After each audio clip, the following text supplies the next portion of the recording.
Hey, I'm Ari. I've been sober about 1.5 years. Hi, I'm David. I'm a musician. I've been sober for just over 30 years now. I don't think there are differences in addiction. I think there are differences in conventions. I mean, when I got sober in '87, it was very unusual to see somebody your age in a meeting. Right. I mean, they were all, completely old farts, and they were deeply offended if you mentioned drugs. Right. But and I guess I was like early 30s, and I was considered, very young. Right. To be cashing in your chips and getting sober. Absolutely. Now we see like people 15, 16, 17 already having like a year sober. Yeah, because it's so much more in the public consciousness.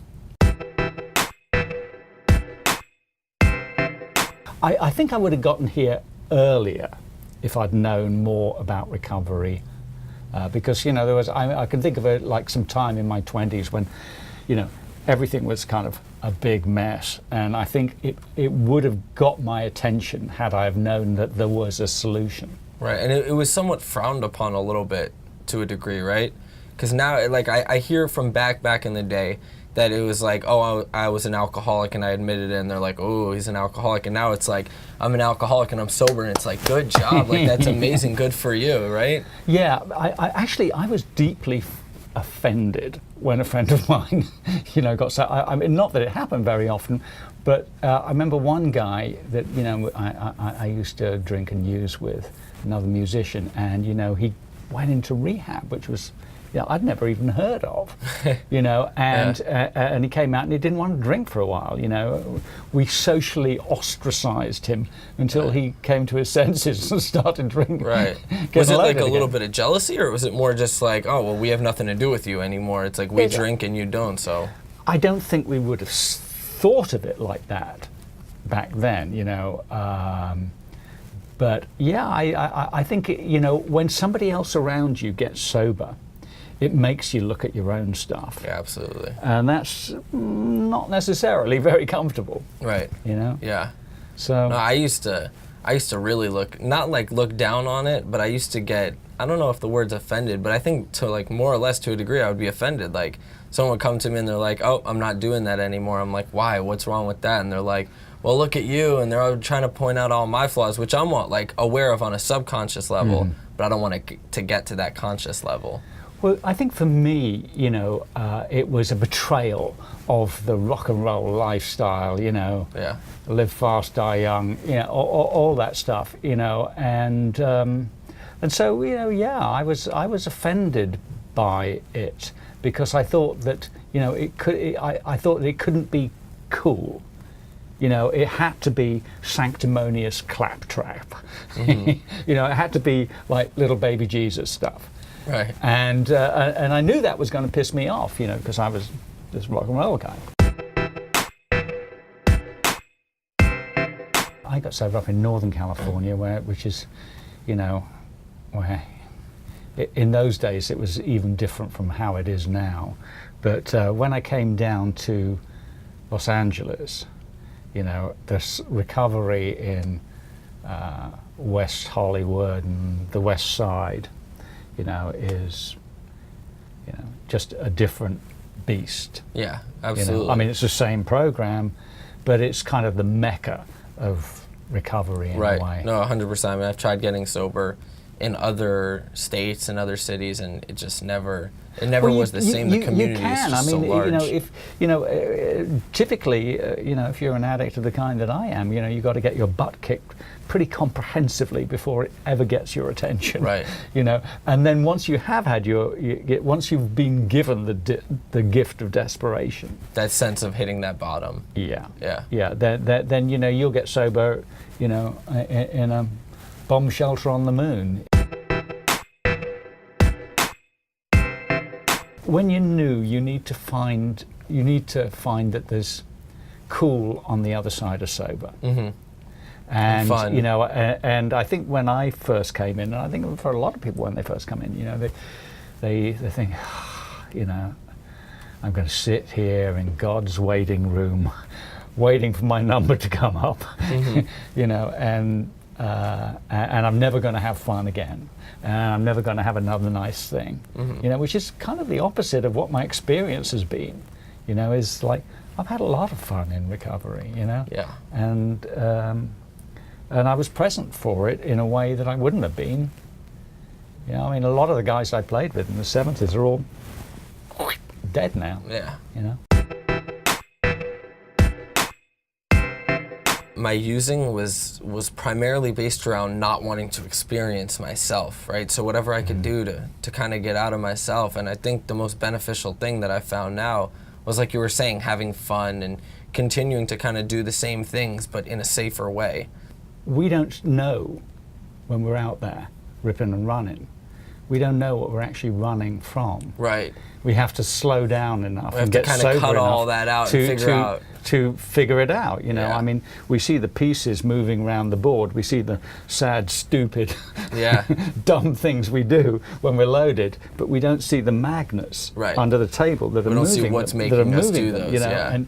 And the whole point of addiction is to uncover, discover, and discard. You know, these liabilities in us, emotional liabilities, you know. It took me a long time, even sober, you know, to work out what I was running from.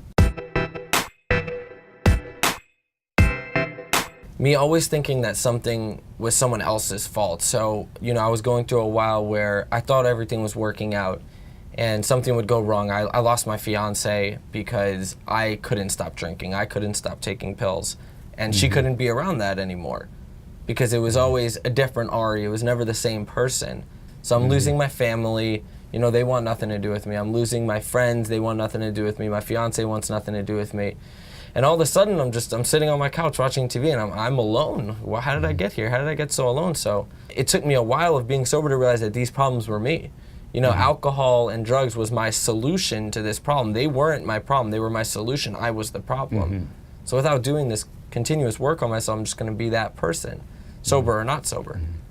Yeah, I mean, I think I did my fair share of geographic solutions to emotional problems, which is how I ended up in America instead. But yeah, because it's always somebody else's fault, you know. But I mean, plenty of bad things happened to me when I was drinking and using. When I finally got it, it was just that all the dials were on zero, you know, and I felt like washed up and finished. We're constantly blaming other people, in part because I think we find it therapeutic, but you know, mostly it's to, you know, not have to deal with, you know, the reality of the situation, which is becoming increasingly untenable. The little voices saying, you know, this maybe isn't a good idea. Yeah, you know, those voices were saying something to me like this isn't a good idea, but they also really love to say to me, you know, this is God's fault, this is not your fault. And I think something that's important that we tend to do in sobriety is we find our part in what happened. Yeah, and I think we have to be careful when talking about God to say that, you know, like, you know, we're not Bible salesmen, thank God. Right, you know, absolutely. if they'd told me that I had to dress a certain way when I got sober, I wouldn't be here. If they told me I had to believe in a certain thing, you know, when I got sober, I wouldn't be here. Right. Well, don't get it twisted. This is my personal experience, because I grew up in an Orthodox Jewish home. So I was always told that, you know, you pray to God, you ask for the things that you want. But in my life, all these negative things that I was doing to myself, instead of using God as a positive thing, I was just blaming him for everything. Yes. So, you know, I'm in a foreign country and I end up getting raped because I'm looking for drugs, I'm looking for alcohol in a place where I know nobody. And then I blame God when really I have the biggest part in that. You know, I wake up being released from a prison cell and I blame God. Like, how could God have put me in here? But I was the one stealing from Walmart, stealing BB guns because I thought I needed to protect myself from people that weren't there. I never thought, oh, I want to get sober. I just thought, oh, I want to control and enjoy my drinking and using. Right, moderate. Yeah, so, you know, if I woke up, I thought, oh God, what did I do last? Oh no. And I said, what? No. You know, then I say, okay, that's it. I'm not going to drink anymore. I'm just going to use drugs like a sensible person. I always love the term that this is the only disease that'll tell you that you don't have it. I always loved that. I mean, for me, it was really interesting. It was, you know, I hear most people talking about starting with drinking and then gradually building to other drugs, which with me, it was actually the exact opposite. I think my rock bottom was when it really got worse, the worst of the worst, and made me want to stop and try and get sober for the first time. I was in my closet trying to shoot up, and I'm just bleeding all over the place. I have no veins left. Just blood's dripping down my arms onto the carpet, and I'm on the phone with my sponsor at the time. I say sponsor because I only called him when, you know, I was doing terrible. I never called him for anything good. And I'm just calling him, I'm crying. I can't hit a vein, I don't know what to do. He's like, maybe you should actually get sober this time and like really try it out. So, you know, I was so done. I was so worn out. All my money was gone. Everything was gone.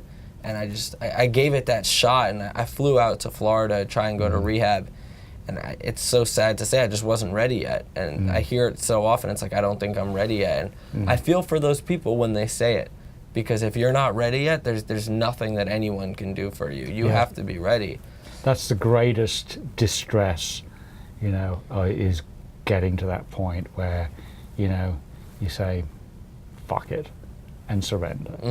You know, once you're there, you know, most of those troubles just fall away.